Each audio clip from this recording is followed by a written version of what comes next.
Saatnya ulama bicara politik, saya nyatakan di Masjid Al-Ikhlas ini, saatnya ulama bicara politik kalau sayang sama bangsanya. Tapi bicara politik, politik Al-Quran, bicara politik, politik sunnah Rasulullah, bukan politik kayak sekarang yang ada, yang penuh dengan hoak, yang penuh dengan kebohongan. Sanksi politik, waduh, serem ini pengajian pagi ini. Pakai sanksi politik, sanksi politik. Man yastar'illahu ra'yatan yamutu yauma yamutu wa wasun li ra'yatihi harramallahu alaihil jannah. Baca kitab Bulughul Maram terakhir, bab terakhir. Barang siapa yang Allah jadikan pemimpin, kemudian dia mati, ketika mati sedang menipu kepada rakyatnya, pemimpin yang sebenarnya itu haram masuk surga. Mudah-mudahan didengar oleh semua pejabat ini. Nah, jangan mati dulu sebelum kau penuhi janji-janjimu ketika kampanye itu. Kalau janji-janjimu ketika kampanye sudah terpenuhi, matilah kau.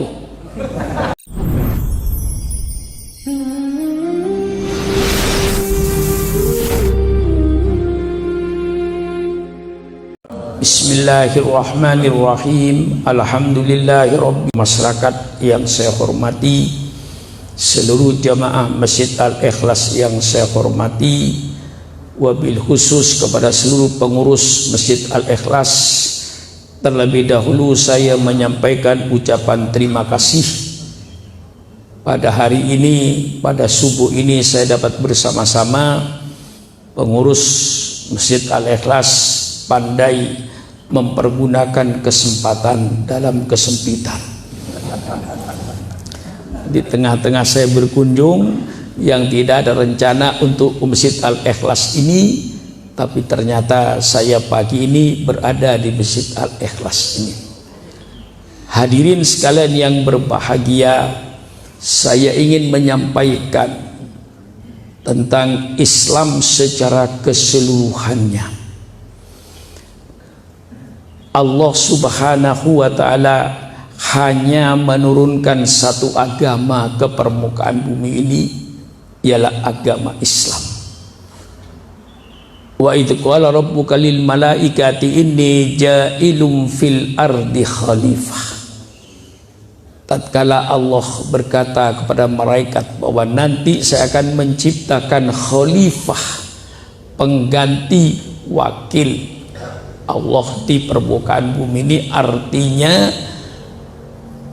makhluk yang akan melaksanakan syariat Allah, makhluk yang akan melaksanakan perintah-perintah Allah dan menjauhi larangan Allah, itulah Nabi Adam dan keturunannya. Maka diciptakanlah Nabi Adam sebagai nabi yang pertama, dengan dzurriyyahnya, keturunan-keturunannya, maka mulailah dibangun agama Islam itu. Jadi agama Islam ini bukan dibangun hanya oleh Nabi Muhammad SAW saja. Islam itu dibangun oleh 25 Rasul. Ini yang kadang-kadang agak dilupakan oleh orang kita. Nabi Adam membawa agama Islam, agama Tauhid, yang mengajak umatnya beriman kepada Allah, sujud kepada Allah, bukan sujud kepada Nabi Adam, dan Nabi Adam bersama-sama dengan umatnya sujud kepada Allah pencipta alam semesta. Datang Nabi Nuh menyempurnakan. Nabi Nuh pun seruannya sama, mengajak umat manusia beriman kepada Allah pencipta alam semesta, sujud kepada Allah, bukan sujud kepada Nabi Nuh, dan Nabi Nuh bersama-sama dengan umatnya sujud kepada Allah. Ini agama Tauhid. Datang Nabi Ibrahim alaihi salam. Nabi Ibrahim itu seruannya sama, mengajak umat manusia beriman kepada Allah Subhanahu wa ta'ala pencipta alam semesta. bukan sujud kepada Nabi Ibrahim, dan Nabi Ibrahim bersama-sama dengan umatnya sujud kepada Allah. Ini agama Islam, tauhid.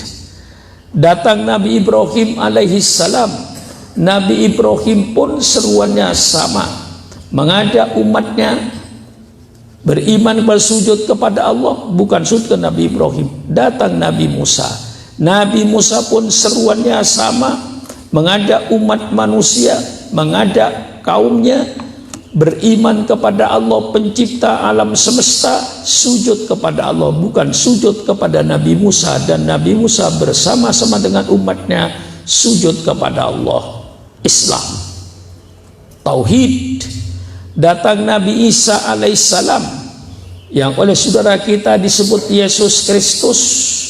Di dalam Al-Quran, Nabi Isa itu manusia biasa, diciptakan oleh Allah, dipilih untuk menjadi Rasul.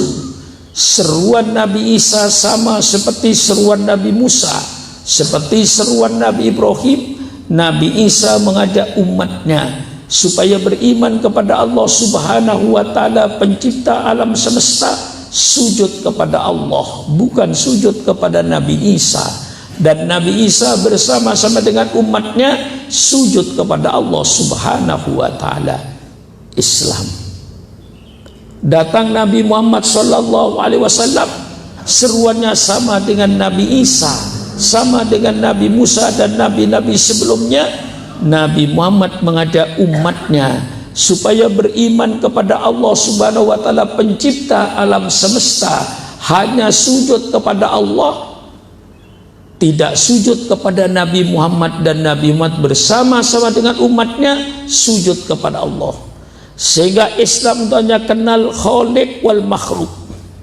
Yang kita sembah, kita sujud hanya kepada khaliq pencipta. Tidak ada sujud kepada makhluk. Selain Allah itu namanya makhluk. Jangan sampai syirik mensekutukan Allah, artinya menjadikan makhluk berbentuk apapun saja disamakan, disejajarkan dengan Allah, itu namanya syirik. Orangnya disebut musyrik, mensekutukan Allah. Ini agama Islam. Sehingga Rasulullah sallallahu alaihi wasallam di dalam Sahih Muslim dalam bab Muhammad Khatamun Nabiyyin, beliau bersabda, "Mathali wa mathalul anbiya min qabli kamathali man bana baitan wa ana akhiru man wada'a hadil labina." Perumpamaan saya dan nabi-nabi sebelum saya itu cuman ibaratkan orang yang membangun sebuah rumah. Saya datang terakhir, meletakkan batu terakhir, berarti pembangunan Islam selesai. Datangnya Nabi Muhammad, pembangunan Islam selesai. Rasulullah SAW sebagai finishing yang menyelesaikan pembangunan agama Allah ini, penyempurna. Nabi Muhammad tidak membawa agama baru. Nabi Muhammad membawa agama yang dibawa oleh Nabi Adam alaihi salam, agama Islam. Maka ini jelas dalam hadis Sahih Muslim, Islam ini sebagai satu gedung yang dibangun oleh 25 Rasul. Rasulullah datang terakhir, penyempurna. Maka dengan datangnya Rasulullah sallallahu alaihi wasallam, Allah mendeklarasikan, memproklamasikan Islam ini dalam firman-Nya, "Al-yauma akmaltu lakum dinakum wa atmamtu alaikum nikmati wa raditu lakumul Islam madinah." Pada hari ini telah saya sempurnakan agamamu. Al-Quran 30 juz sudah turun semuanya. Wa atmamtu alaikum nikmati, dan telah saya sempurnakan nikmatku atas kalian. Menurut ulama tafsir, sempurnanya nikmat Allah dengan datangnya Nabi Muhammad sallallahu alaihi wasallam.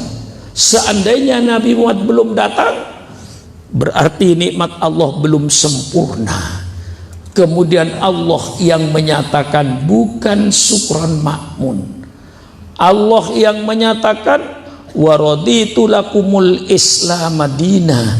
Kata Allah, saya ridho, saya rela Islam sebagai agamamu. Maka agama yang diridhoi oleh Allah menurut Al-Quran hanya agama Islam. Ini agama yang diridhoi oleh Allah Subhanahu wa ta'ala. Inna dina indallahil Islam. Sesungguhnya agama yang diridhoi oleh Allah hanya agama Islam.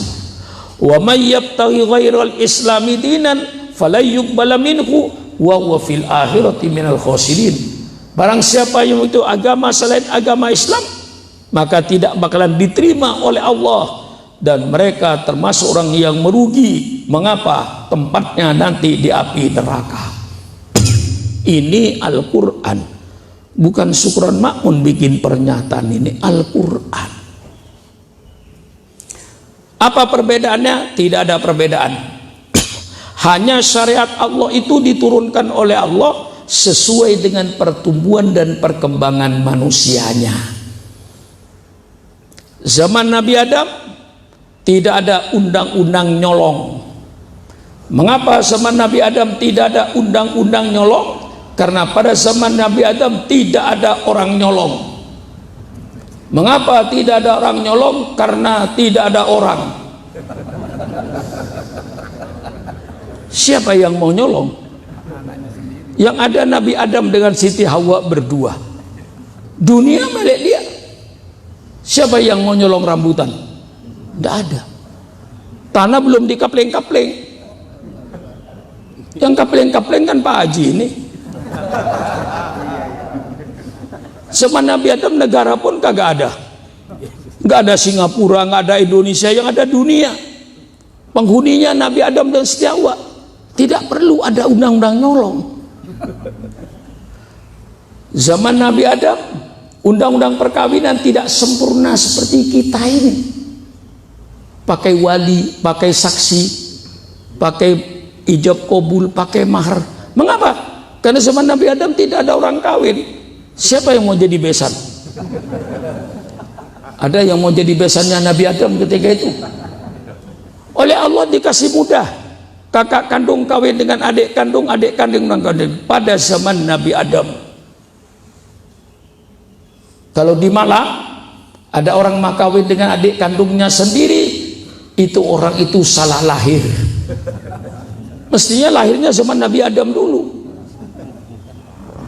Datang Nabi Nuh disempurnakan, datang Nabi Ibrahim disempurnakan, datang Nabi Musa disempurnakan dengan kitab Tauratnya, datang Nabi Isa disempurnakan dengan kitab Injilnya.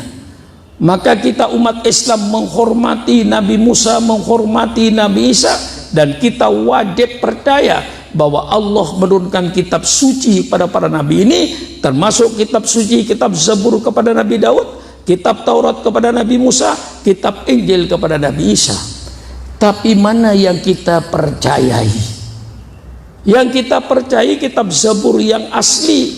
Kitab Zabur yang asli yang mana? Yang firman Allah yang diberikan kepada Nabi Daud untuk disampaikan kepada umat, dan bukan perkataan Nabi Daud dan bukan perkataan pendeta-pendetanya. Murni firman Allah itu kitab Zabur. Kitab Taurat yang kita yakini bukan kitab Taurat yang ada sekarang, yang kadang di Eropa sudah ratusan manuskrip Bible.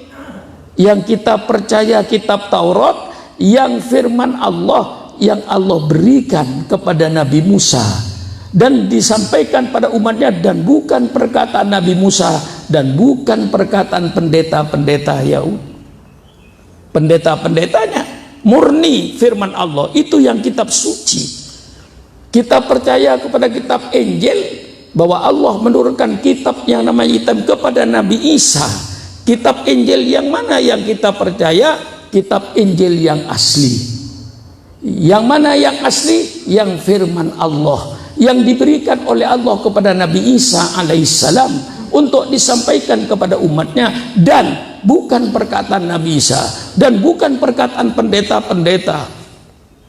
Murni itu yang kita yakini. Adapun serang Injil bermacam-macam itu ya pastilah urusan dia, bukan urusan saya. Nah, sekarang ada 5 Injil yang jelas. Injil Markus ditulis oleh orang yang bernama Markus. Injil Matius, Injil yang ditulis oleh orang yang bernama Matius. Injil Lukas, Injil yang ditulis orang yang bernama Lukas. Injil Yahya, Injil yang ditulis oleh orang yang bernama Yahya. Itu yang diatur oleh gereja. Persilakan. Itu keyakinan dia. Tapi keyakinan kami, kitab Injil yang asli, yang firman Allah, yang bukan karangan tulisan manusia. Injil yang ada sudah bercampur. Ada perkataan pendetanya, ada perkataan ya Nabi Isa, ada perkataan ya disebut Tuhan Bapa dan lain-lainnya. Persilakan. Itu keyakinan mereka. Tidak usah kita menyalahkan, mereka sudah yakin. Tapi kami percaya kepada kitab Injil, kitab Injil yang firman Allah, yang diberikan oleh kepada Nabi Isa untuk sampai kepada umatnya. Datang Nabi Muhammad, semua kitab ini kalau dicari yang aslinya barangkali sudah tidak bakalan ketemu di ujung bumi ini. Allah turunkan Nabi Muhammad, maka Muhammadun aba ahadim birrijalikum walakin khataman nabiyyin. Allah turunkan Nabi Muhammad sebagai penutup para nabi. Allah tidak menurunkan nabi lagi setelah Nabi Muhammad sampai hari kiamat. Maka umat Islam tidak usah bingung dengan datangnya orang-orang yang ngaku nabi. Di Jakarta pernah ada orang yang ngaku nabi, di Jombang pernah ada orang yang ngaku nabi, di Jember ada pernah orang yang ngaku nabi. Umat Islam tidak usah bingung, itu pasti bukan Islam. Islam sudah meyakini bahwa Allah menurunkan nabi yang terakhir penutup dengan diturunkan kitab suci Al-Quran yang sempurna 30 juz. Islam bicara segala macam persoalan, dan kita diciptakan oleh Allah. Dalam ilmu fikih dikatakan mukallaf. Mukallaf itu artinya orang yang dikasih beban. Allah ciptakan syukran makmun bukan untuk sakarpi dewe. Allah ciptakan syukran makmun bukan untuk semaunya sendiri. Allah ciptakan syukran makmun bukan untuk semau gue, kata orang Betawi. Tapi Allah ciptakan syukran makmun, Allah kasih beban. Allah ciptakan syukran makmun untuk melaksanakan perintah Allah dan untuk menjauhi larangan Allah. Wa ma khalaqtul jinna wal insa illa liya'budun. Tidaklah saya jadikan jin dan manusia kecuali untuk sujud kepada Allah, menjalankan perintah Allah, menjauhi larangan Allah. Ada faham yang timbul namanya liberalisme. Dari mana datangnya makhluk ini? Mari kita pelajari. Jangan kita langsung menerima makhluk ini dari mana datangnya. Datang dari barat, bukan dari Al-Quran. Liberalisme ini, kebebasan adalah hak asasi manusia, bukan dari Islam. Dari mereka yang tidak senang dengan agama ini, karena agama dianggap membelenggu kebebasan manusia, di mana dalam agama ada perintah, ada larangan. Ini berarti membatasi kehidupan manusia. Mereka ingin bebas dari asuhan agama. Itu seorang tokoh liberalisme di Amerika Serikat yang bernama Humphrey Cox. Dia menyatakan bahwa liberalisme tujuannya untuk membebaskan manusia dari asuhan agama. Subhanallah, subhanallah, na'udzubillah.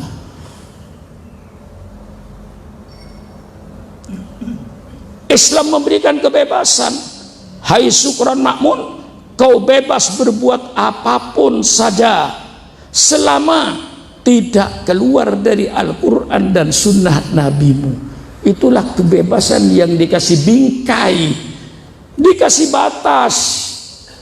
Persilakan syukran makmun, kau bebas berbuat apapun saja selama tidak melanggar Al-Quran dan sunnah nabimu.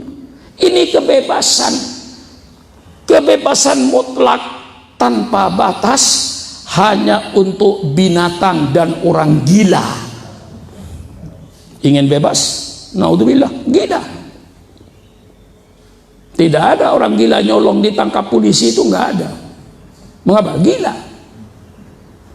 Ini yang terjadi. Kebebasan mutlak itu binatang, kambing, ayam, itu bebas mutlak tanpa batas. Tapi yang namanya manusia tidak bisa bebas mutlak itu. Kita sebagai warga negara Republik Indonesia, kita dibatasi oleh Pancasila dan Undang-Undang Dasar 45 sebagai warga negara. Kita sebagai umat beragama, kita dibatasi oleh syariat Allah. Tidak ada kebebasan mutlak itu kecuali untuk binatang dan orang gila. Kita hidup tidak bisa bebas mutlak. Seorang ulama, Ibnu Khaldun, berkata, hurriyatul mar'i mahdudatun bi hurriyati ghairihi. Kebebasan seseorang dibatasi oleh kebebasan orang lain, berarti kebebasan mutlak tidak ada. Nah, inilah saudara-saudara, Allah turunkan agama Islam berbicara segala macam kehidupan manusia. Karena apa? Quran turun hudal linnas, sebagai petunjuk hidup. Syahrul Ramadan alladzi unzila fil Quran hudal linnas wa bayyinatin minal huda wal furqan. Pada bulan Ramadan turun kitab suci Al-Quran hudal linnas, sebagai petunjuk hidup. Manusia mengikuti petunjuk penciptanya. Jangan dibalik. Ada sekarang orang berkata bahwa Al-Quran harus disesuaikan dengan akal manusia. Saya mau tanya, berapa akal adanya di dunia ini? Ada 1000, lebih 1000, sejuta profesor doktor. Apakah Islam harus menyesuaikan pikirannya dengan profesor doktor A? Quran harus menyesuaikan dengan pikiran profesor doktor B? Al-Quran harus disesuaikan dengan pemikiran profesor doktor C? Al-Quran harus disesuaikan dengan pemikiran profesor doktor D? Saya kira rusak Al-Quran ini.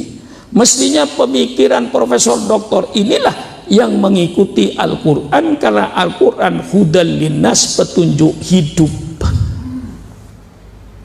Kalau saudara mau pergi ke Jakarta, tidak tahu jalan, ikuti petunjuk.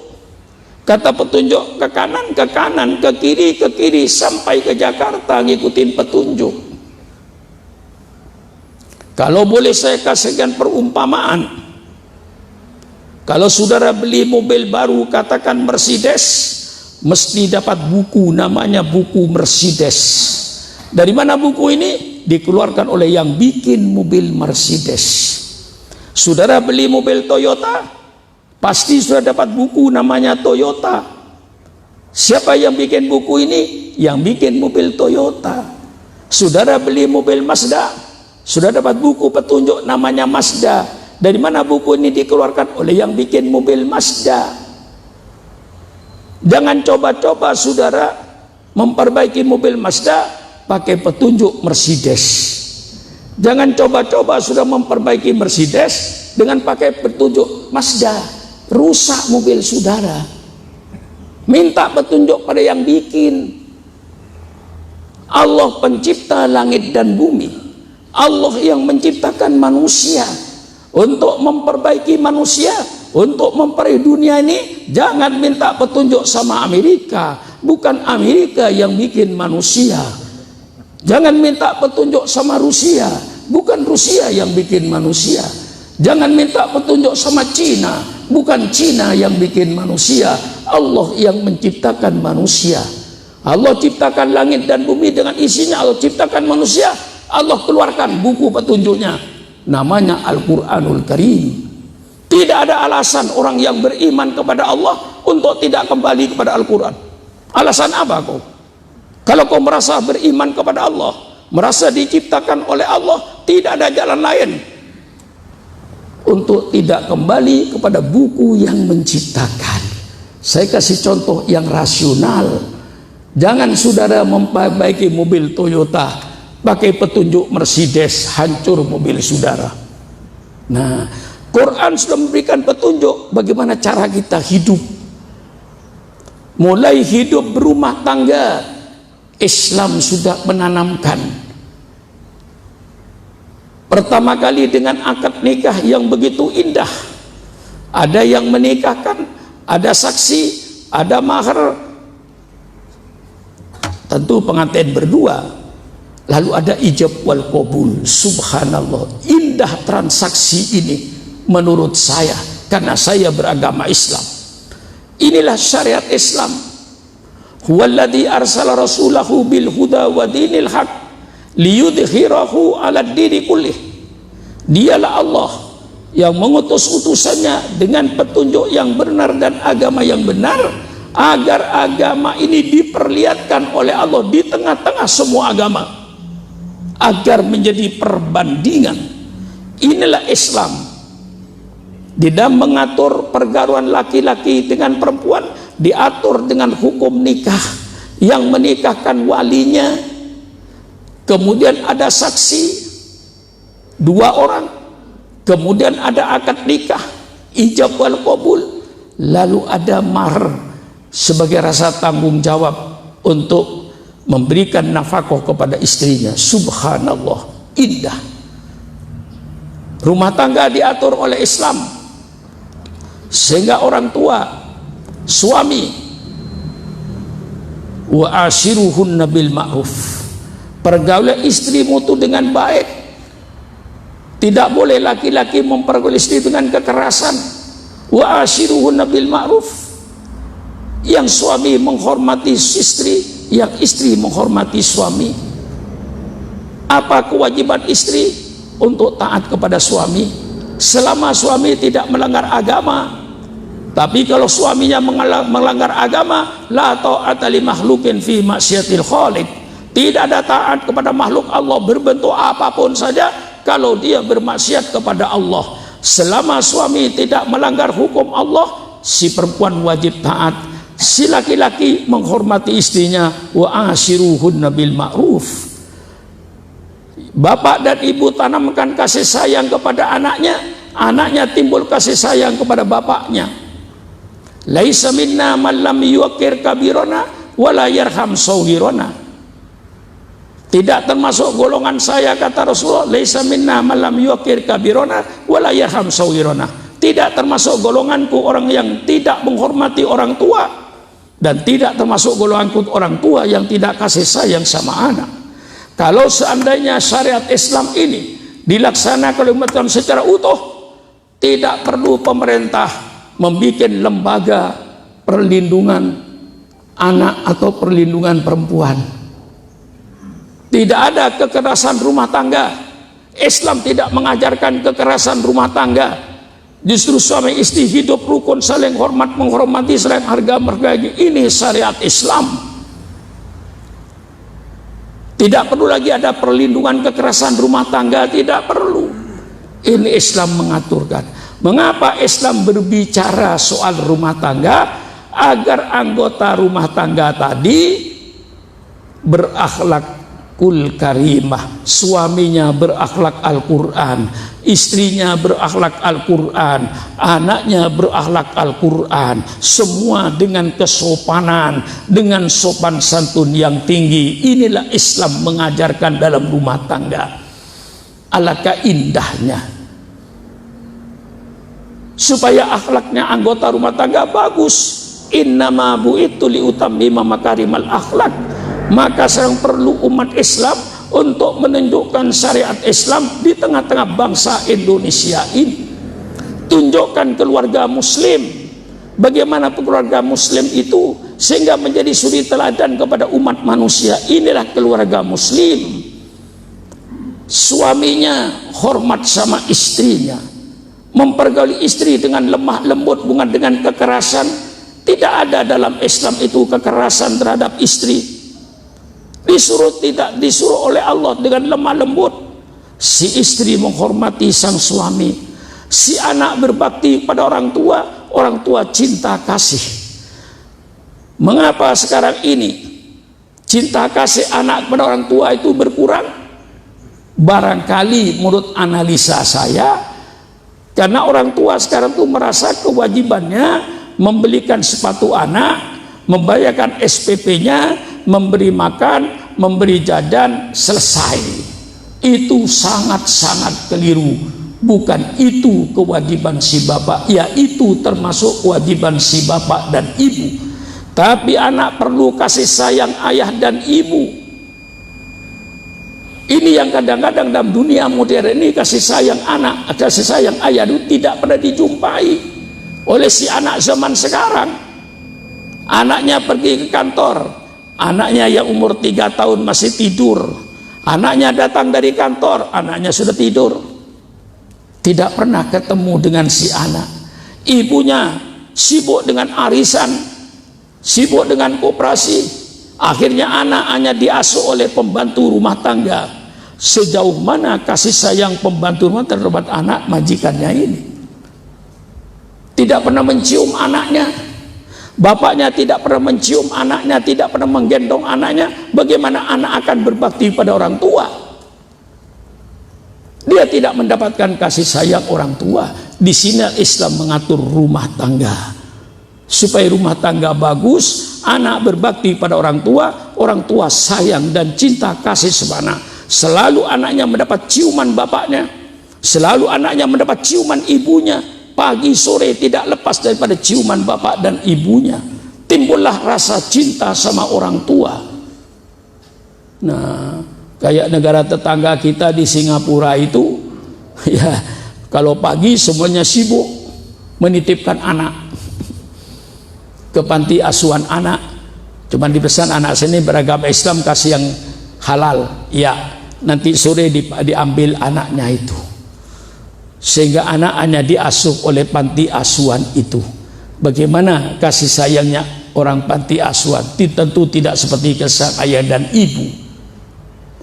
Akhirnya begitu orang tuanya tua, dibalas oleh anaknya. Begitu ayahnya sudah umur 65 tahun, langsung dititipkan ke panti asuhan jumbo. Oleh anak dianggap orang tua yang umur 65 itu mengganggu rumah tangga. Gunanya sudah nggak ada, sudah tua, mengganggu rumah tangga. Daripada mengganggu, saya titipkan ke panti asuhan jumbo.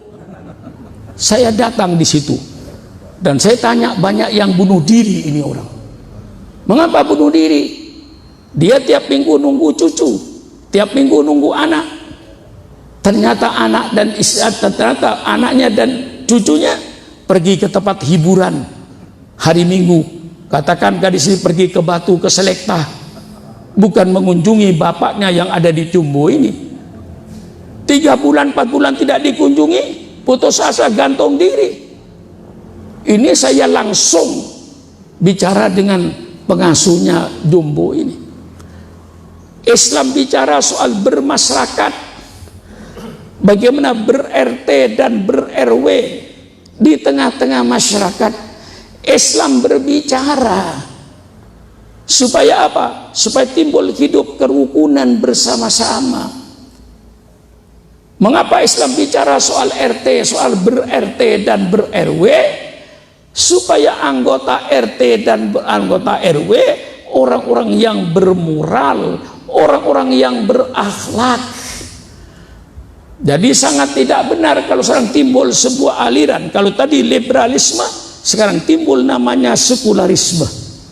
Sekularisme itu satu paham yang memisahkan agama dengan kehidupan manusia sehari-hari. Agama tidak mengatur kehidupan manusia sehari-hari, kehidupan manusia diatur oleh manusia sendiri. Ini sangat keliru menurut Al-Quran. Sangat keliru menurut Al-Quran. Islam tidak bisa dipisah dengan kehidupan manusia sehari-hari. Ini hudan linnas. Islam berbicara soal ber-RT, ber-RW supaya hidup rukun. Indah syariat Islam ini. Apa di dalam sabda Rasulullah sallallahu alaihi wasallam? Man kana yu'minu billahi wal yaumil akhir falyukrim jarahu. Barang siapa yang beriman kepada dan hormati tetangga, berbeda suku, berbeda agama, kalau itu menjadi tetangga, hakul jar, hak tetangga untuk kita hormati. Alangkah indahnya syariat Islam ini. Kalau kita dalam RT, dalam RW kita, setiap rumah dengan rumah saling hormat menghormati, saling harga menghargai, alangkah indahnya masyarakat ini. Dalam syariat Islam, bagaimana kita ber-RT dan ber-RW? Wa ta'awanu 'alal birri wat taqwa. Mari saling bergotong royong dalam kebaikan, membangun RT-nya, membangun RW-nya, menjaga kebersihan RT dan RW-nya. Mari bersama-sama bergotong royong. Satu-satunya ajaran yang menyebutkan wa ta'awanu 'alal birri wat taqwa. Saling tolong menolong, bergotong royong dalam ber-RT, ber-RW. Subhanallah, alangkah indahnya masyarakat itu seandainya ajaran Islam dilaksanakan di masyarakat itu. Tapi jangan sampai kebablas. Kita hidup saling hormat menghormati, saling harga menghargai antar umat beragama. Di mana Indonesia ini merupakan masyarakat pluralistik, terdiri dari bermacam-macam suku, terdiri bermacam-macam agama. Tapi dalam kita bermasyarakat, kita tetap memakai hakul jar untuk saling hormat menghormati antara tetangga dengan tetangga, untuk bekerja sama walaupun berbeda agama, kita saling hormat menghormati antar umat beragama. Tapi sekarang kebablas. Perlu saya jelaskan, kita ini dalam toleransi ini saling hormat menghormati, saling harga menghargai antar umat beragama, hidup rukun damai selaku bangsa Indonesia.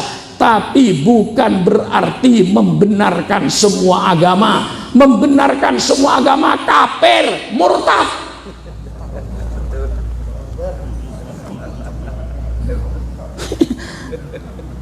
Apa? Jelaskan ini. Ada batasnya toleransi ini. Saya bertoleransi dengan umat beragama Kristen, beragama Hindu, hidup rukun. Saya punya tetangga bisa beragama Kristen, beragama apapun saja. Selama agama itu disahkan oleh negara, saya hidup saling hormat menghormati, saling harga menghargai. Mari hidup rukun, damai, bergotong royong sebagai satu bangsa-bangsa Indonesia. Tapi bukan berarti membenarkan semua agama.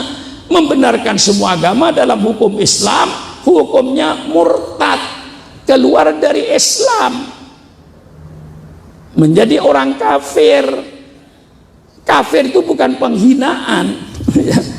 Nama yang diberikan oleh Allah kepada orang yang tidak mau beriman kepada Allah. Lihat bahasa Arabnya kafir itu. Kafir itu artinya orang yang menutup. Kita kadang-kadang berdoa, ya Allah, Allahumma kafir anhum sayyiatihim. Ya Allah, kafirkan dosa-dosa mereka, artinya tutuplah dosa-dosa mereka itu. Mengapa orang yang tidak beriman oleh Allah disebut kafir? Bukan penghinaan. Dan dia menutup hatinya. Karena hatinya dia tutup, iman tidak masuk ke dalamnya, maka Allah sebut kau kafir, orang yang menutup hatinya. Itu kalau ngerti bahasanya. Jadi bukan kafir itu penghinaan. Menurut Islam, kafir itu orang yang menutup hatinya sehingga iman tidak tembus ke dalamnya. Itu namanya orang kafir. Allah yang kasih nama, bukan Sukron Mahmud. Maka kalau ada tokoh Islam bisa berkata, hilangkan kata-kata kafir, karena kita sudah menjadi negara kebangsaan, saya katakan kumpulkan 100.000 profesor doktor untuk menghilangkan kata-kata kafir di Indonesia.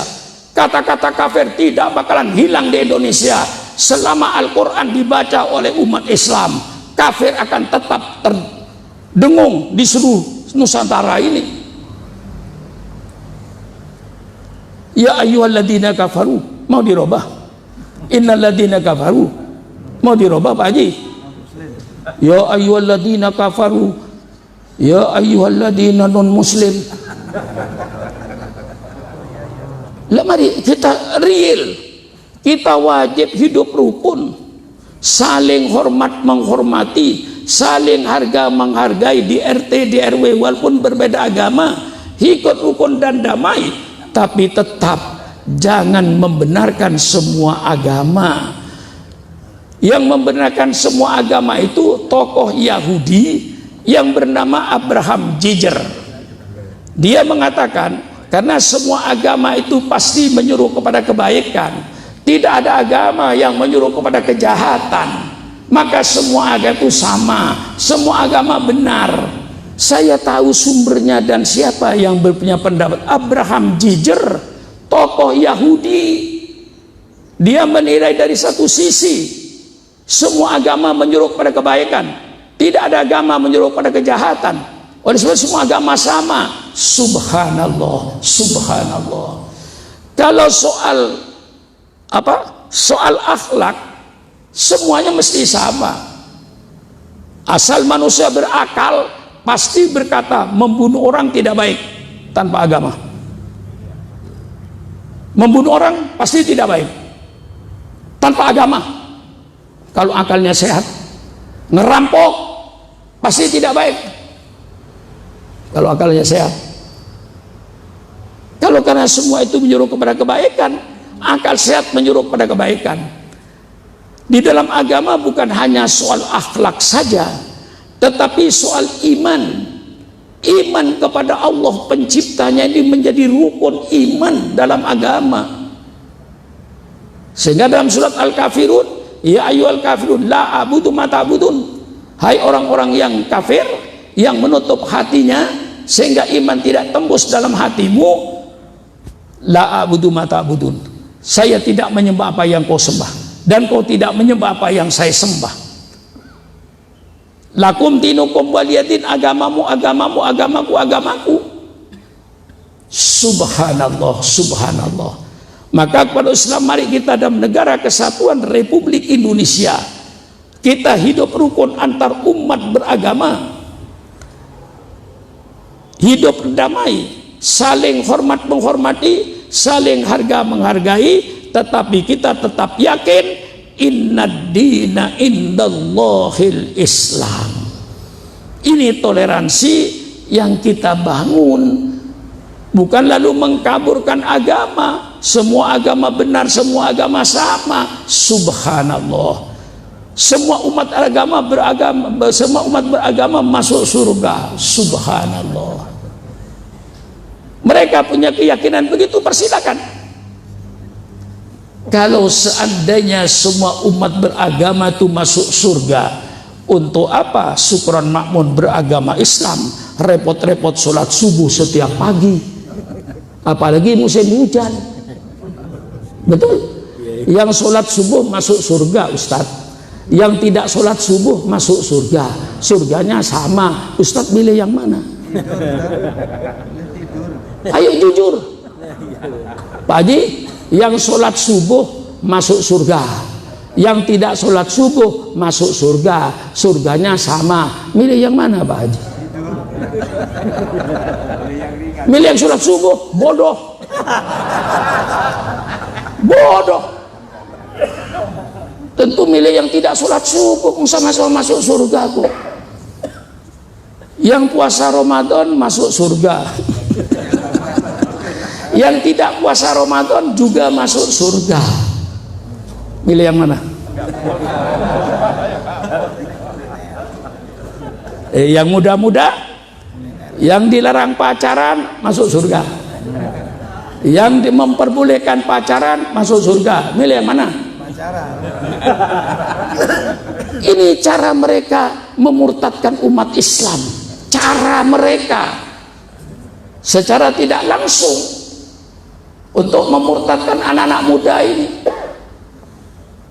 Nah, sekarang pertanyaannya, mengapa Pak Syukron sholat subuh? Boleh saya jawab?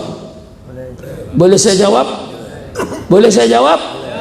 Saya jawab. Saya sholat subuh karena saya yakin dengan sholat subuh insya Allah syukran makmun masuk surga. Tidak sholat subuh masuk neraka. Bagaimana? Jelas ini? Jelas ini.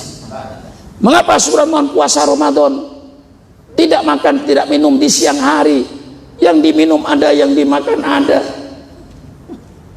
Seandainya saya masuk ke kamar saya buka kulkas, saya minum. Setelah itu saya usap bibir saya keluar. Pak Haji bilang Pak Kiai puasa, padahal baru minum dari kamar aja. Orang yang puasa masuk surga, yang tidak puasa masuk surga. Milih yang mana?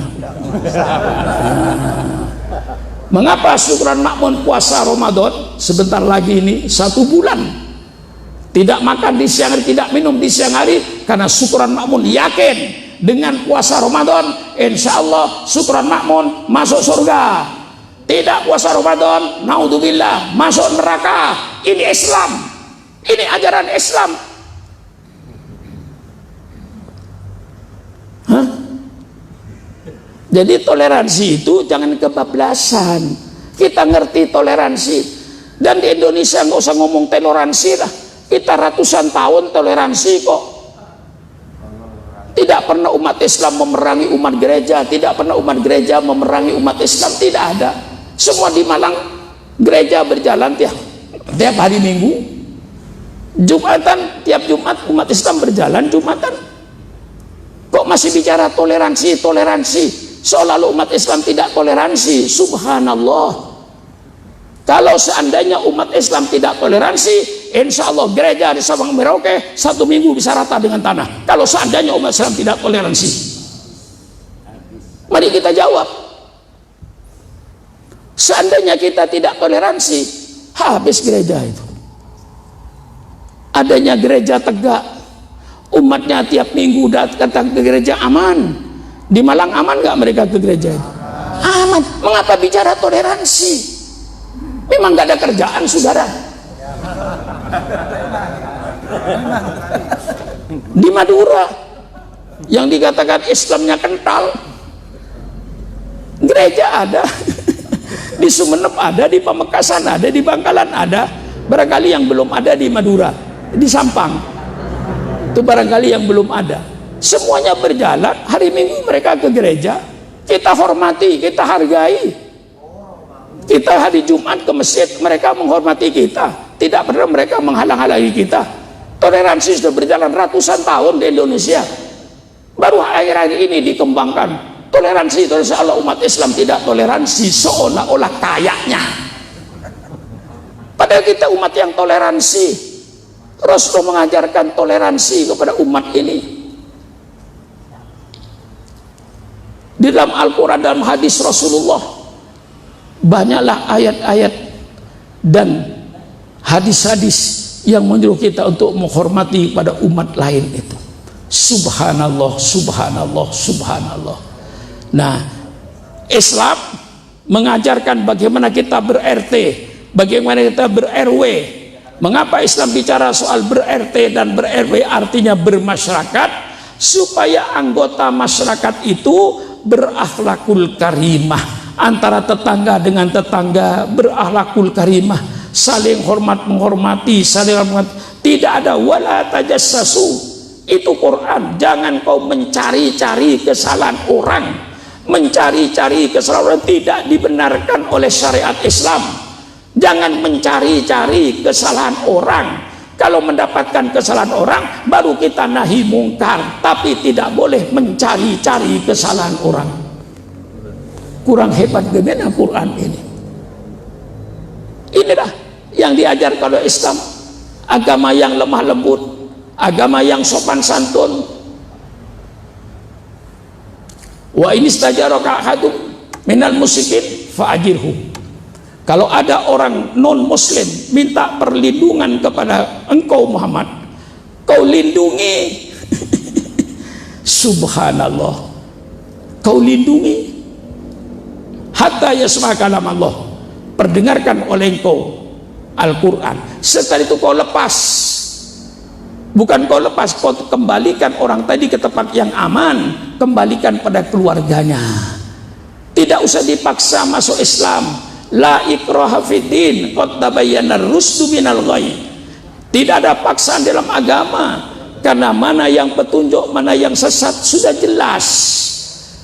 Kita sudah tahu semuanya, terbuka zaman sekarang ini.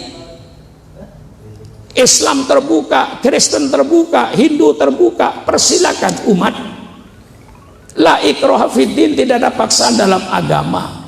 Lah ini dalam kita bermasyarakat, dalam bertoleransi, sangat tinggi toleransi kita di umat Islam. Tapi jangan dikasih hati minta jantung. Lalu kita dipaksa untuk membenarkan semua agama. Saya pernah di depan Pak Jokowi beberapa tahun yang lalu, saya jelaskan kepada beliau tentang toleransi agama, dan oleh beliau insya Allah diketik. Sampai Pak Wiranto yang ada di sampingnya bilang, wah ini Pak Kiai, pertemuan ini istimewa. Mengapa? Saya belum pernah Bapak Presiden ngetik sendiri kecuali ini. Karena saya katakan dalam soal toleransi itu, kalau boleh saya menyumbangkan Bapak Presiden, pertama kali toleransi itu saling hormat menghormati antar umat beragama, tapi bukan berarti membenarkan semua agama. Jangan menegakkan agama kepada orang yang sudah beragama dengan cara apapun saja. Jangan tersinggung dengan ajaran agama lain selama disampaikan sesuai dengan kitab sucinya masing-masing. Saya tidak tersinggung dengan Tuhan Bapa, Tuhan Anak, Ruhul Kudus. Saya tidak tersinggung, persis itu keyakinanmu. Tetapi saya minta orang di luar Islam jangan tersinggung ketika surah mengatakan qul huwallahu ahad, Allahus samad, lam yalid wa lam yulad wa lam yakul lahu kufuwan ahad. Dialah Allah yang Maha Esa, tempat kita bersandar, dan dia tidak melahirkan dan dia tidak dilahirkan, dan tidak ada sesuatu yang menyerupai Allah, sebab Allah itu pencipta, lainnya diciptakan. Tidak mungkin yang bikin sama dengan bikinannya. Ya, tukang kayu bikin kursi, apa tidak marah kalau tukang kayu disamakan dengan kursi? Marah nggak kira-kira? Marah. Maka syirik itu Allah marah, karena menyamakan makhluk dengan Allah. Marah Allah. Tukang jahit bikin celana, kayak tukang jahit kok sama dengan celana kolor, marah nggak kira-kira? Marah. Allah pencipta, selain itu ciptaan Allah. Kalau makhluknya itu disejajarkan dengan Allah, dengan yang bikin, tentu marah Allah. Itu dalam Islam. Lah ini ajaran Islam. Saya tulis di situ, jangan tersinggung dengan ajaran agama lain selama tertulis dalam kitab suci masing-masing. Itu diantaranya ada mungkin 6 poin saya sampaikan kepada Pak Jokowi tentang toleransi umat beragama ini. Jangan dipaksa saya untuk membenarkan agama Hindu, jangan dipaksa Syukuran Makmur untuk membenarkan agama Buddha, jangan dipaksa untuk membenarkan agama Kristen. Tidak mungkin hal itu. Tetapi saya hormat kepada semua umat beragama. Saya tidak mengganggu mereka dalam beribadat, saya hargai mereka dan saya hormati mereka, tetapi saya tidak membenarkan agama mereka. Bagaimana orang Malang? Orang Malang atau orang Mujur? Apa? Ya. Nah ini saya kembangkan supaya jelas dan tegas begitu loh.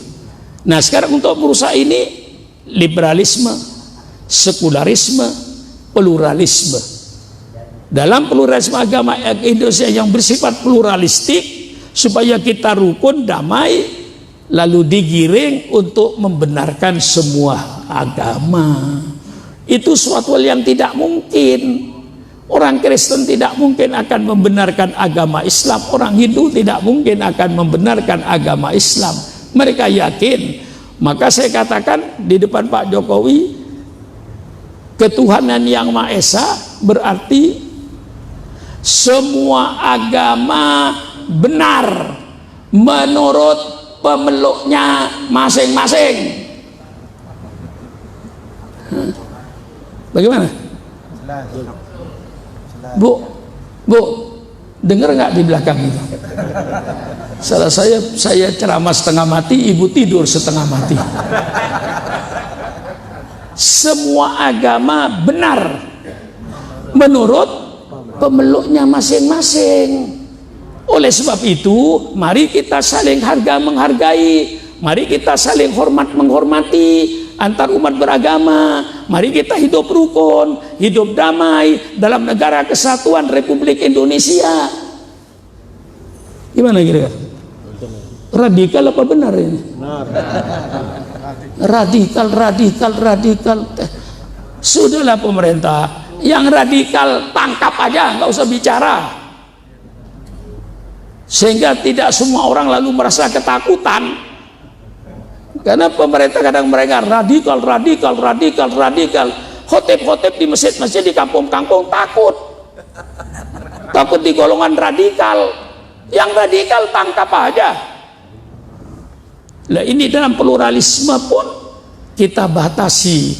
Dalam kita yang pluralistik, bermacam-macam suku dan agama, mari setiap suku Lombok, suku Madura, suku Jawa, suku Bugis, suku Sunda, mari kita hidup satu bangsa, saling hormat menghormati, saling harga menghargai, hidup rukun dan damai.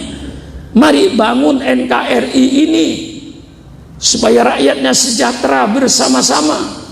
Nah, ini mestinya yang harus kita. Maka Islam bicara soal ber-RT, ber-RW. Islam bicara soal ekonomi. Mengapa Islam bicara soal ekonomi? Supaya pelaku ekonominya orang yang berakhlak. Kalau pelaku ekonominya orang yang tidak berakhlak, bangsa preman, maka nanti timbul penipuan, ngurangin timbangan, barang jelek dikatakan baik, sehingga konsumen rugi. Maka pemerintah membuat lembaga perlindungan konsumen. Kalau seandainya syariat Islam yang ada di kitab Fathul Qorib Fatumi dilaksanakan, tidak perlu pemerintah mengadakan lembaga perlindungan konsumen. Kalau pelaku ekonominya orang-orang yang berakhlak, orang-orang yang bermoral. Oleh sebab itu Islam bicara soal ekonomi. Bagaimana cara jual beli yang baik, bagaimana memesan barang yang baik. Islam berbicara soal jual beli. Mengapa Islam bicara soal ekonomi? Supaya pelaku ekonomi ini orang-orang yang berakhlakul karimah, sehingga tidak merugikan konsumen. Islam bicara. Ini kuliah subuh loh, bukan kuliah duha. Hah? Kuliah subuh kan?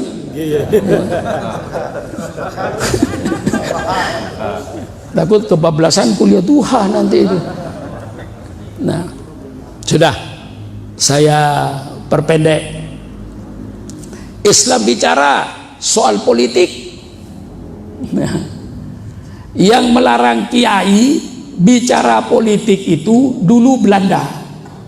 Mengapa Belanda melarang kiai bicara politik? Karena Belanda ingin menjajah Indonesia. Maka Belanda melarang kiai tidak boleh baca politik. Sampai kitab-kitab yang berbau politik tidak boleh masuk ke Indonesia. Al-Ahkam As-Sultaniyah Imam Mawardi, Al-Ahkam Sultan Imam Abu Ya'la, tentang tata negara menurut hukum Islam. Tidak bisa kitab itu masuk pada waktu itu. Yang cerita kepada saya almarhum Kiai Haji Maskur, mantan Menteri Agama zaman Bung Karno, bahwa itu Belanda melarang kiai-kiai bicara politik. Kalau sekarang ini masih ada yang melarang kiai bicara politik, itu berarti sisa Belanda itu. Sisa Belanda itu. Saatnya ulama bicara politik. Saya nyatakan di Masjid Al-Ikhlas ini, saatnya ulama bicara politik. Kalau sayang sama bangsanya, tapi bicara politik Al-Quran, bicara politik sunnah Rasulullah, bukan politik kayak sekarang yang ada, yang penuh dengan hoax, yang penuh dengan kebohongan. Betul apa tidak? Bicara soal politik, politik Islam, politik Al-Quran, selamatkan bangsa ini. Ikuti politik Al-Quran. Innallaha ya'murukum an tu'addul amanati ila ahliha wa idza hakamtum bainan nas an tahkumu bil adli. Ini 100% ayat politik.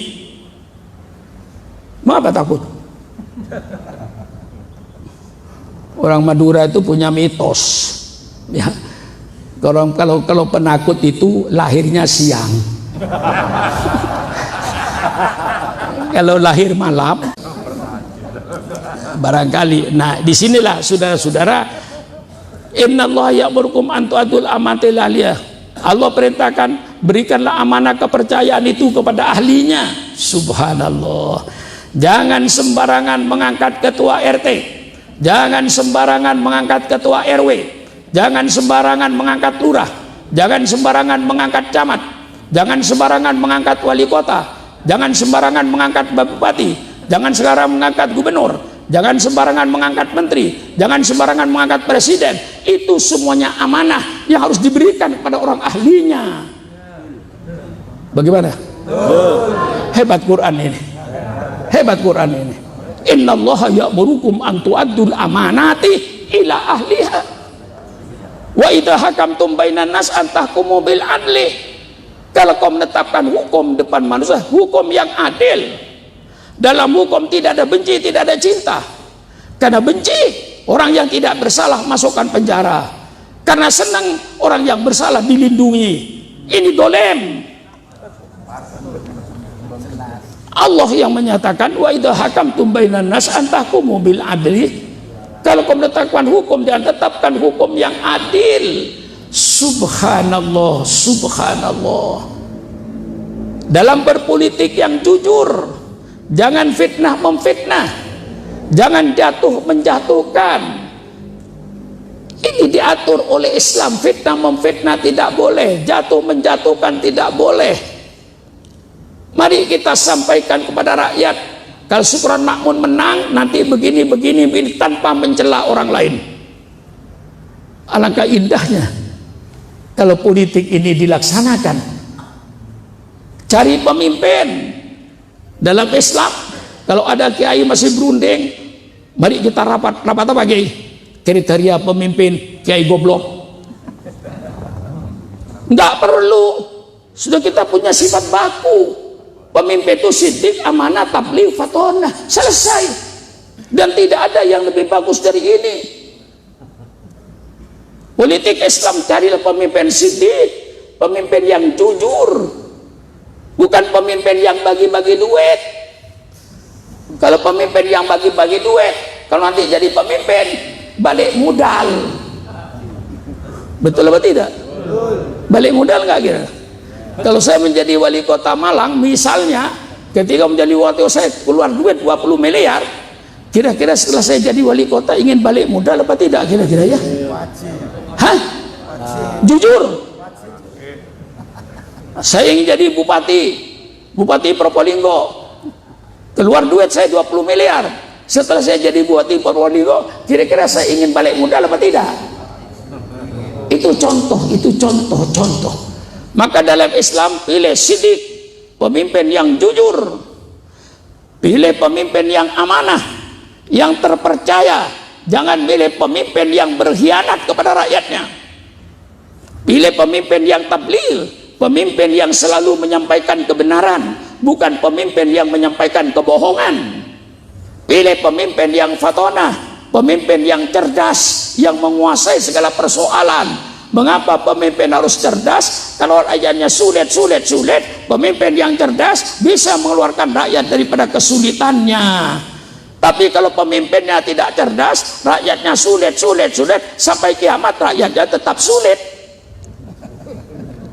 Jelas itu penjelasan saya ini. Lah ini Quran ini, dalam Islam ini. Kullukum ra'in wa kullukum mas'ulun an ra'yatihi. Ini ini 100% hadis politik. Semua kamu pemimpin, setiap pemimpin akan dimintai pertanggungan jawab atas kepemimpinannya. Jangan enak-enak pemimpin bergelimang dengan gaji yang puluhan juta dari duit rakyat, tapi kau tidak memikirkan kepentingan rakyatnya. Pemimpin yang dolim. Bagaimana? Ini Islam. Saya menyampaikan akhlak Islam, pemimpin dalam Islam. Amanah, tabligh, fatona. Subhanallah, alangkah indahnya tata negara Islam itu. Kullukum ra'in wa kullukum mas'ulun an ra'yatihi. Pemimpin bukan hanya dipintai pertanggung di dunia.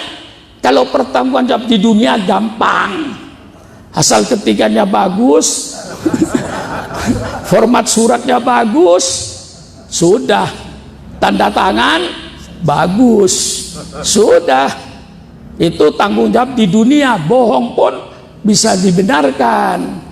Ya, kadang-kadang banyak bohong itu. Terima bantuan dari pemerintah 100 juta, terimanya 75. Disuruh tanda tangan 100 juta. Ini bukan rahasia ini. Saudara tahu kok, cuman diem. Tahu kan yang seperti itu? Tahu kan semua? Ya misalnya itu satu contoh. Laporan bagus, tapi bohong. Misalnya jujur. Lah ini dalam Islam sanksi politik. Waduh, serem ini pengajian pagi ini. Pakai sanksi politik, sanksi politik. Man yastar'illahu ra'yatan yamutu yauma yamutu wa wasun li ra'yatihi harramallahu alaihil jannah. Baca kitab Bulughul Maram terakhir, bab terakhir. Barang siapa yang Allah jadikan pemimpin, kemudian dia mati, ketika mati sedang menipu kepada rakyatnya, pemimpin yang semacam itu haram masuk surga. Mudah-mudahan didengar oleh semua pejabat ini. Nah, jangan mati dulu sebelum kau penuhi janji-janjimu ketika kampanye itu. Kalau janji-janjimu ketika kampanye sudah terpenuhi, matilah kau. Insya Allah masuk surga. Insya Allah masuk surga. Jangan kau mati pada saat engkau belum memenuhi janjinya. Man yastarillahu ra'yatan yamutu yauma yamutu wa wasun li ra'yatihi harramallahu alil jannah. Barang siapa yang Allah jadikan pemimpin, ketika itu dia mati, ketika mati sedang menipu rakyatnya, harramallahu alaihil jannah. Haram bagi pemimpin yang berkhianat itu masuk surga. Sanksi politik. Man waliya min amri ummati fasyaqqa alaihim fasquq alaihi. Barang siapa yang memegang urusan umatku, artinya pemerintah. Barang siapa yang memegang urusan umatku kemudian mempersulit urusan umatku, maka nanti kata Rasulullah, pemimpin semacam itu akan dipersulit oleh Allah di padang mahsyar. Subhanallah, ngeri. Kalau paham, ngeri. Maka pejabat-pejabat pemerintah jangan mempersulit urusan rakyat. Permudahlah urusan rakyat itu. Tetapi kadang-kadang yang terjadi pikiran yang terjadi, kalau bisa dipersulit, mengapa dipermudah? Hah? Ada yang berpikiran begitu? Iblis. Mestinya kalau politik Islam, kalau bisa dipermudah, mengapa dipersulit? Nah, terbalik kan? Ya, ad-dinu yusrun kata Rasulullah. Wala tu'asiru. Agama itu mudah, jangan kau mempersulit. Ya, wala tu'asiru. Jangan kau mempersulit. Subhanallah, indahnya Islam. Maaf, masuk waktu duha. Namanya kuliah duha. Ya, di Jakarta ada kuliah duha, ada kuliah subuh. Kalau hari Minggu itu ada kuliah subuh, ada kuliah duha. Nah, ya saya kira sudah ngotot saya ini, saudara-saudara ya. Karena kepentingan bangsa, saya cinta NKRI, saya cinta negara ini. supaya semua yang memimpin negara ini orang-orang yang berakhlak, orang-orang yang bermoral. Maka mudah-mudahan semua pemimpin-pemimpin kita itu oleh Allah dikasih hidayat, dikasih taufik sehingga bermoral. Nah itu saudara-saudara, saya ngotot karena permintaan dari panitia. Siapa saudara ini? Siapa nama saudara? Subhanallah. Saudara Subhan. Saudara Subhan itu datang sama ipar saya. Ipar saya datang kepada saya nggak kenal dia. Ipar saya ada kenalan Pak Kiai dulu katanya di Lombok. Ketika itu dia masih muda, mungkin masih SMP, tapi kalau ada Pak Suron pidato dia mesti lari-lari. Nah, lalu dia berkata, mendengar saya itu di YouTube masih aktif. Memang saya masih aktif kok ceramah itu. Cuman banyak orang menyangka saya sudah mati. Itu salahnya. Di Jakarta terjadi, di Pondok Labu itu, di Jakarta. Spanduk ditulis, penceramah Kiai Supran Makmun. Ada orang tua. Loh, ini Supran Makmun yang mana? Supran Makmun yang dulu. Masih hidup dia ya? Datang Pak Haji nanti. Datang dia pakai tongkat. Ketemu saya dipeluk. Ya Allah Pak Kiai, saya kira Pak Kiai sudah mati. Alhamdulillah Pak Kiai. Nah, cuman kemarin saya oleh Allah ya dikasih nikmat lah untuk lebih banyak zikir kepada Allah. Saya jatuh habis mandi, mungkin dipel oleh pembantu saya masih basah, saya jatuh karena kepleset, tidak terkontrol. Rupanya pangkal paha saya ini tulangnya yang kayak undi-undi itu. Kalau saudara potong sapi, dipisahnya paha itu kan ada yang kayak itu, kayak undi-undi itu retak. Kata dokter ini nggak bisa dipakai lagi. Mengapa? Getahnya sudah nggak ada, sudah tua tulangnya. Jadi kalau masih muda nggak ada masalah. Kalau patah tulang masih muda nggak ada masalah. Asal nyentuh nyambung. Karena getahnya masih banyak. Nah, saya getahnya sudah nggak ada katanya. Jadi lama. Kalaupun nanti saya ikat dengan kawat, tapi mungkin 2-3 tahun, saya tidak menjamin kembalinya Pak Kiai. Tapi kalau saya ganti dengan bikinan Jerman, jadi saya bergerak ini sekarang Pak, sudah bukan engsel asli, sudah engsel made in Jerman. Ini sudah sepanjang 18 cm. Mulai dari undi-undinya yang gini, yang main itu, sampai kepada penahannya itu made in Jerman. Tulang saya yang asli diambil. Alhamdulillah, rupanya dokter tidak meleset sesuai dengan kudrat iradat Allah. Saya cuman tanggal 15 saya jatuh, akhir 15 Desember saya jatuh. Minggu terakhir Januari saya sudah bisa jalan. Dokter mengatakan nanti 15 Februari Pak Kiai, insya Allah mudah-mudahan sudah dilepas tongkat. 15 Februari saya kontrol, saya tidak pakai tongkat, berjalan biasa. Dokter tanya, duh kok sudah lepas Pak Kiai tongkatnya? Ya, saya setelah akhir Januari merasa enak tidak pakai tongkat, ya saya lepas. Baik Pak Kiai, foto lagi.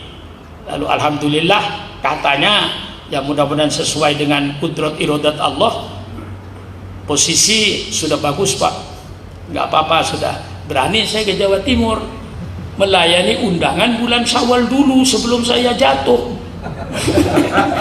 Untuk imtihan akhir tahun sudah dipesan saya oleh Gondang lagi, dipesan imtihan, di Madura dipesan imtihan, di Bangin dipesan imtihan dulu bulan Syawal. Jadi karena sudah begitu lama, ya begitu saya merasa sehat, ditelepon sudah, saya datang, kata saya. Datanglah saya pakai mobil saya.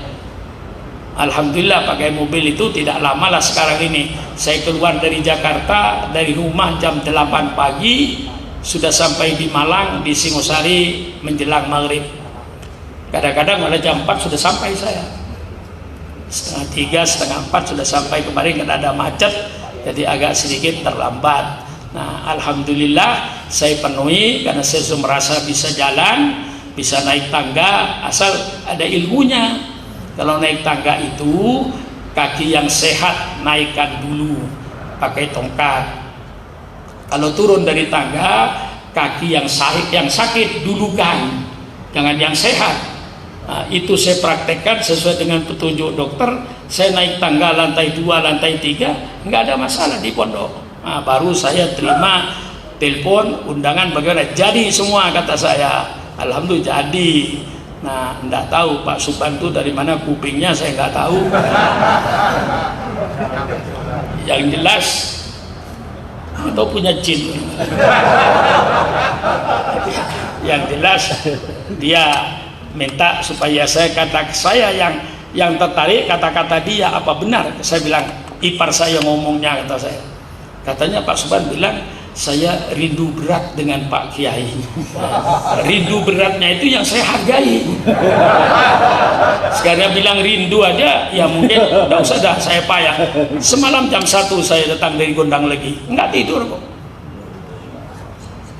Karena sudah saya janji sebelum subuh mau dijemput.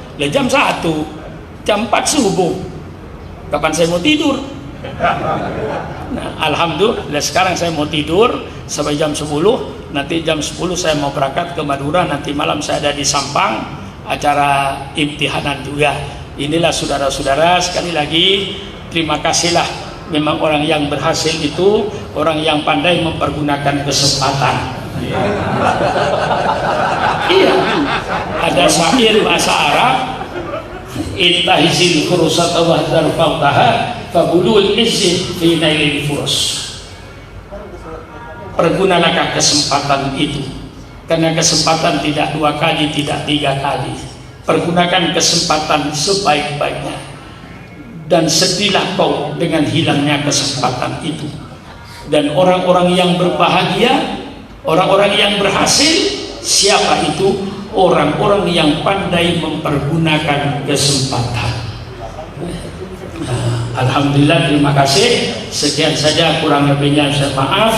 Mari kita doa bersama-sama, mudah-mudahan pemimpin-pemimpin kita, baik pemimpin negara, kita doakan mudah-mudahan Allah memberikan taufik dan hidayah sehingga mereka nanti dapat menjalankan pemerintahan sesuai dengan Al-Quran dan Sunnah Rasulullah SAW. Sekian, wassalamualaikum warahmatullahi wabarakatuh.